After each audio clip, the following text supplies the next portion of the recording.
안녕하십니까. 민주당 김대중 후보의 찬조연설을 하러 나온 김민석입니다. 갑자기 젊은 사람이 나오니까 좀 궁금해 하시는 분도 계시죠? 사실은 제가 민주당에서 제일 젊은 지구당 위원장인데요.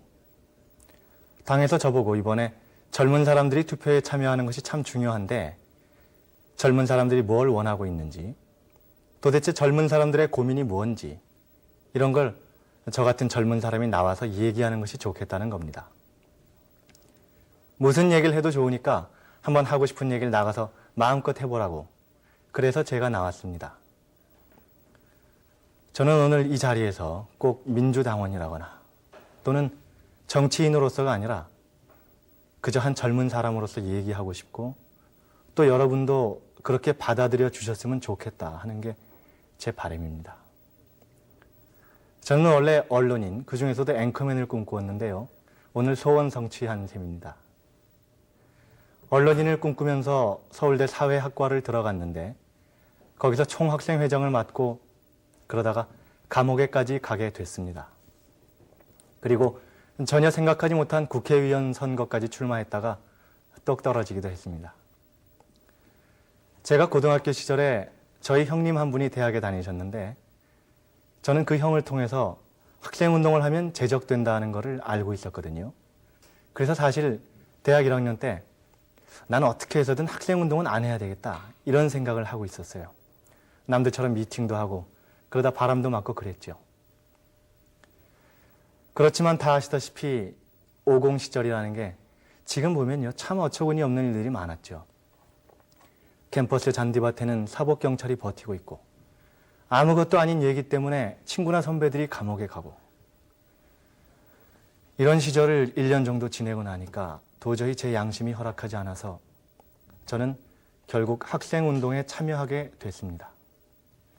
원래는 제가 숫기가 좀 없어서요. 대학 4학년 학생회장 할 때까지 한 번도 마이크를 잡아본 적이 없을 정도였거든요.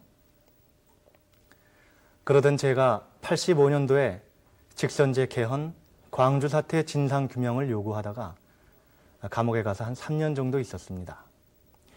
이때까지만 해도 제가 직접 정치권에 끼어들게 되리라고는 꿈에도 생각을 못했습니다. 그런데 어느 때부턴가 이 정치라는 게 참 중요한 거다. 사회 문제를 해결하기 위해서도 이 정치 쪽에서 먼저 문제가 풀려야 한다. 이런 생각이 차츰 들기 시작했습니다. 언젠가 저희 김대중 후보가 제게 요새 젊은 사람들 참 정치 불신하는데 어떻게 이 험한 정치판에 뛰어들게 되었는지 그걸 물어보신 적이 있어요. 그때 제가 농담 반 진담 반으로 저 김 대표님 미워서 시작했습니다.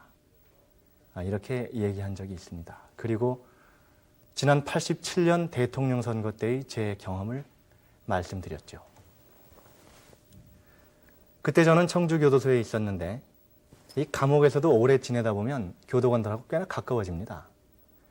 투표날 저녁에 개표를 시작하니까 저와 가까운 교도관이 와서 시간마다 개표 결과를 알려주는 겁니다. 한 번, 두 번. 그런데 세 번째 와선 민석아, 안 되겠어. 야당이 또 진 것 같아. 이러면서 눈에 눈물이 글썽 하는 겁니다. 저는 지금도 그 눈물을 잊을 수 없습니다. 그때 그 교도관은 특별히 야당이나 야당 후보 중에 누구를 열렬히 지지하는 사람도 아니었습니다.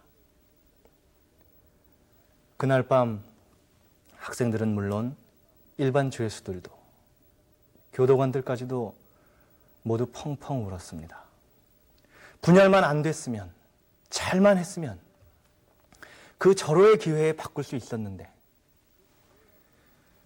그렇게 되면 그 오랫동안 고생하던 서민들, 농민들, 노동자들, 학생들, 그리고 종철이, 한열이 이런 젊은 넋들 다 위로받을 수 있었을 텐데 이건 정치가들이 잘못한 거다.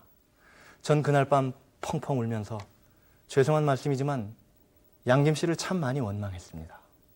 정치가 조금만 잘못돼도 보통 사람들의 가슴에 이렇게 엄청난 못을 박는구나. 저는 정치가 얼마나 중요한지 그것을 그때 절감했습니다. 우리같이 소박한 사람들의 작은 꿈을 이루어줄 수 있는 그런 좋은 정치를 할 수는 없는 걸까? 어쩌면 이게 제가 생각지도 않던 국회의원 출마까지 하면서 정치에 뛰어들게 된 첫 번째 계기인지도 모르겠습니다. 사실 그렇습니다. 지금 이 텔레비전을 지켜보시는 저희 젊은 분들, 아니 우리나라 사람들 대부분이 지난 87년에 정권교체 바랬습니다. 아무리 부정선거를 하더라도 야당이 하나로 됐더라면 정권이 바뀌었을 것이다. 그래서 많은 분들이 저희 김대중 후보를 비판해왔고 저도 민주당에 참여하기 전까지 그랬습니다. 하지만 아무리 정치가 마음에 안 든다고 해도 불신만 하고 있어서는 결국 손해는 국민이 보는 거 아닙니까? 87년 국민적 민주화 투쟁 이후 우리 사회는 많이 변했고 저는 이제 경제, 통일, 복지 이런 다양한 문제들을 해결하기 위해선 정치 쪽에서 먼저 바꿔야 한다. 이런 생각을 굳히게 됐습니다. 그리고 많은 개인적 고민과 선배, 동료들과의 의논을 거쳐서 지금은 정권 교체의 힘을 모아야 한다. 그러기 위해서 야당을 하나로 만들어야 한다. 그 안에서 개혁을 위해서 노력해야 한다. 이런 결론에 도달해서 오늘까지 오게 되었습니다. 그런 제가 오늘 민주당 김대중 후보의 찬조연설을 하러 나왔습니다.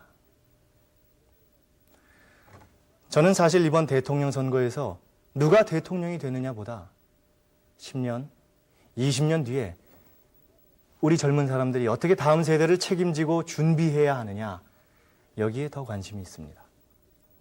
그러나 그러자면 또 5년 후에 지금과 똑같은 고민을 되풀이해서는 안 된다. 많은 어려움과 한계가 있더라도 지금 최선을 다해서 우리는 차선이라도 선택해야만 한다. 이런 생각을 가지고 오늘 이 자리에 나왔습니다. 물론 꼭 마음에 들지 않을 수도 있습니다. 그러나 사심 없이 정말 우리나라를 위해서 지금 이 순간에 우리가 어떤 선택을 해야 하는가 고민 끝에 저는 이번에는 민주당 김대중 후보로 힘을 모아야 한다. 이렇게 결론을 내린 겁니다. 우리나라 참 위기입니다. 경제뿐만 아니라 정치도, 더욱이 세계 정세도 바뀌고 있기 때문에 지금 우리가 바로 이 시기에 어떻게 하느냐에 통일, 경제, 모든 문제가 다 걸려 있습니다. 다양한 요구들을 통합해내고 흔들리지 않고 이 과도기를 넘길 수 있는 능력, 개혁 세력부터 보수 세력까지 다 담아내서 일관되게 밀고 나갈 수 있는 지도력이 정말로 요구되는 때입니다. 우리 이런 상상을 한번 해보면 어떨까요? 경제 문제를 가지고 우리나라 대통령이 다른 나라 대통령과 정상회담을 한다고 해보죠. 자, 지금 나와 있는 세 후보를 한번 각각 떠올려 보십시오. 주제는 우루과이 라운드 협상입니다. 쌀 수입 문제로 치열한 논쟁이 붙었습니다. 요새 같은 경제전쟁 시대에는 경제 문제 하나를 놓고 협상을 하려 해도 실물 경제뿐 아니라 이론 경제, 우리 농민, 중소기업, 그리고 소비자들의 요구, 나아가 국제 정치, 외교 관계까지 고려해야 합니다. 몇 시간, 아니 며칠이 걸릴지도 모를 장시간 협상입니다. 치밀함, 신중함, 전략적 사고, 거기에 국제적 시야까지 그야말로 종합적인 국가 운영 능력이 요구되는 상황입니다. 자, 이제 대통령이 최종 판단을 내려야 합니다. 김대중, 김영삼, 정주영. 여러분 머리에 과연 누가 가장 먼저 떠오르십니까? 정치, 경제, 외교. 적어도 한 나라의 대통령이라면 이 모든 분야에 걸쳐서 식견이 있어야 하는 거 아닙니까? 정상회담에 임해서 중요한 경제 또는 외교 문제의 내용이나 개념조차 몰라서는 안 되는 거 아닙니까? 이것이 바로 이 시기에 김대중 후보를 선택해야 한다고 생각한 저의 첫 번째 이유입니다. 김대중 후보에겐 여러 가지 평가가 있습니다. 물론 부족한 점도 있겠지요. 그러나 저희 김대중 후보에겐 아주 중요한 장점이 하나 있습니다. 그건 그 누구보다도 꾸준히 노력하고 끊임없이 준비해온 분이라는 겁니다. 얼마 전에 나온 서울공대 이면우 교수님의 W 이론을 만들자라는 책 혹시 들어보셨습니까? 신바람 이론으로 한국 경제의 앞날을 제시해서 화제를 불러일으켰는데요. 회사원, 경영자, 그리고 학생들 사이에선 이미 베스트셀러가 된 책입니다. 제가 책을 좀 좋아하는 편이라 그 책이 나오고 바로 사서 아주 재미있게 읽었습니다. 근데 며칠 후인가요? 당에서 무슨 토론을 하는데 김대중 후보가 경제 얘기를 하면서 이 책 내용을 예를 들어서 설명을 하시는 거예요. 김대중 후보가 공부 열심히 한다는 건 그분 젊을 때부터 세상이 다 아는 거지만 전 이때 사실 깜짝 놀랐습니다. 아무리 책을 좋아해도 요새같이 바쁠 때는 잠시도 짬을 내기가 어려울 텐데 국가 경영 능력을 갖추기 위해 끊임없이 노력하는 것. 저는 이것이야말로 대통령 후보의 가장 기본적인 덕목이라고 생각합니다. 그런가 하면 이런 일도 있었습니다. 여러분, 재검표에서 역전한 서울 노원을구의 임채정 의원 기억하시죠? 그 무렵에 제가 출마했던 영등포 을구도 재검표를 하게 되었습니다. 이미 노원을구도 뒤집힌 상태고 주위 분들도 다 반드시 뒤집힐 거다 이렇게들 말씀들을 하시는 거예요. 실은 저도 내신 역전될 거라 이렇게 믿고 있었죠. 그때 제 마음이 얼마나 초조했겠습니까? 그런 제게 저희 김대중 후보가 이런 이야기를 해주시더군요. 나는 가끔 거울에 비친 내 모습을 보면서 김대중아, 참 지난 40년 동안 그 어려움 속에서 잘도 버텨주었구나. 이런 생각을 하신다는 거예요. 그러면서 제게 그러시더군요. 다 잘 될 거요. 이번 승패에 너무 구애받지 말고 길게 보세요. 이제 통일도 멀지 않았습니다.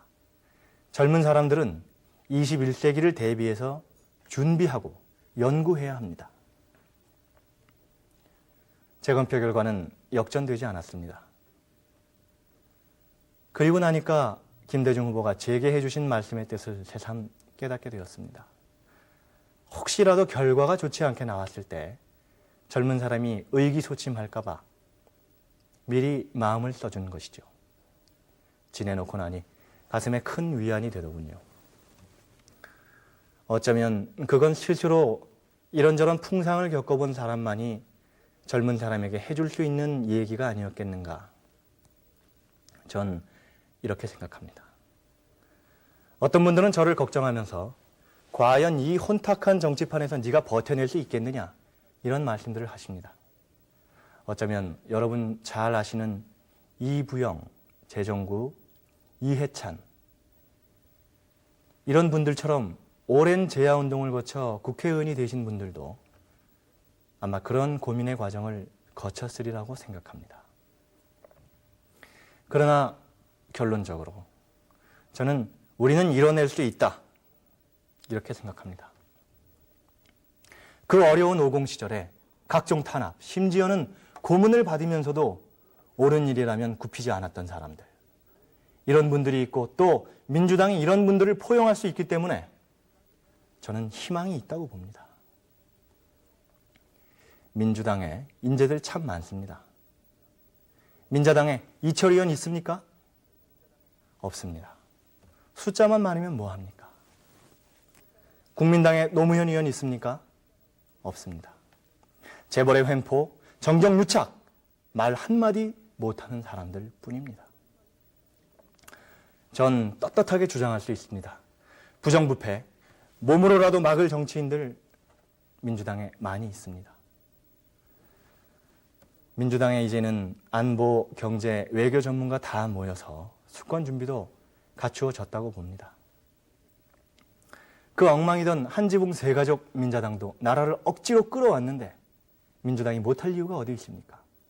겨울이 다가오고 이사철 되니까 한지붕 세가족 민자당 다 짐 싸갖고 떠나고 있지 않습니까? 사실 제가 오늘 저희 김대중 후보의 찬조 연설을 맡고 보니 은근히 걱정이 되더군요. 그래서 제 가까운 친구에게 전화를 걸어서 자문을 구했습니다. 그 친구 손꼽히는 큰 회사에 다니는 친구인데요. 회사에서도 아주 인정받는 엘리트 사원이거든요. 근데 그 친구 대뜸 제게 하는 말이 야, 셀러리맨 생활 참 고달프다, 고달퍼 이러는 겁니다. 해마다 전셋값 걱정해야죠.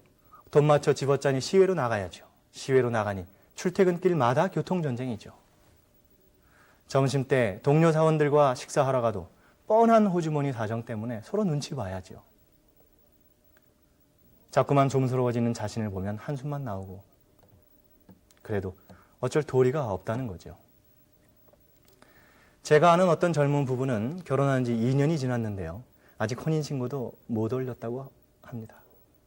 주택 청약 부금 때문이죠.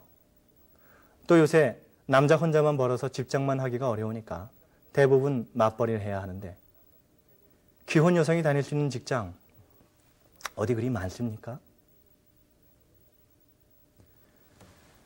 결혼 첫날부터 집 걱정에 시달리는 우리 직장인들. 젖먹이를 떼어놓고 애처로운 심정으로 집을 나서야 하는 우리 맞벌이 여성들 그리고 직장 여성들. 제 살 같은 배추 포기를 갈아엎으면서 분노의 눈물을 삼켜야 하는 우리 농촌 총각들. 학벌 만능의 사회에서 고통스러운 불면의 밤을 보내야 하는 우리 젊은이들. 아직도 무슨 일만 있으면 거리를 뒤덮어서 그 살벌했던 과거를 떠올리게 하는 전투 경찰들의 모습. 공정방송, 참교육 한번 해보자는 소박한 이유 때문에 설 자리를 빼앗겨버린 언론인, 그리고 선생님들의 모습을 지켜볼 때의 그 미안함. 참 젊은 사람들이 느끼는 답답함, 그리고 어려움 너무나 많습니다. 저는 요즘도 가끔 어려울 때면 제 학교 후배인 박종철, 종철이를 생각합니다. 최루탄 자욱했던 그 거리, 떨리는 손, 그리고 떨리는 가슴, 쓰러져간 젊은 넋들, 종철이를 살려내라. 거리를 뒤덮던 그 함성들, 넥타이를 맨 직장인, 학생, 농민, 노동자. 우리 모두 참 열심히 참여했고 그 속에서 뜨거운 사랑을 나눴습니다. 그리고 그때 우리는 이겼습니다. 여러분, 87년 6월 항쟁 때 그랬듯이 이번에는 모두 다 투표에 참여합시다. 참여해서 기적을 이뤄봅시다. 이길 수 있습니다. 용기를 가지십시오. 바꿀 수 있습니다. 자신을 가지십시오. 추악한 변절과 정경유착 그냥 용납하실 겁니까? 정권 교체 반드시 돼야 하고 꼭 됩니다. 우리 희망을 가집시다.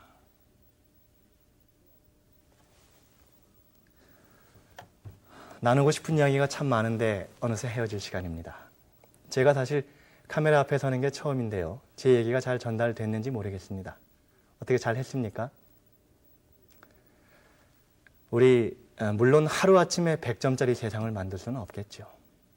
하지만 그런 세상을 위해 지금까지 잘못 흘러왔던 잘못된 물줄기를 바꿀 수는 있습니다. 정권 교체하는 겁니다.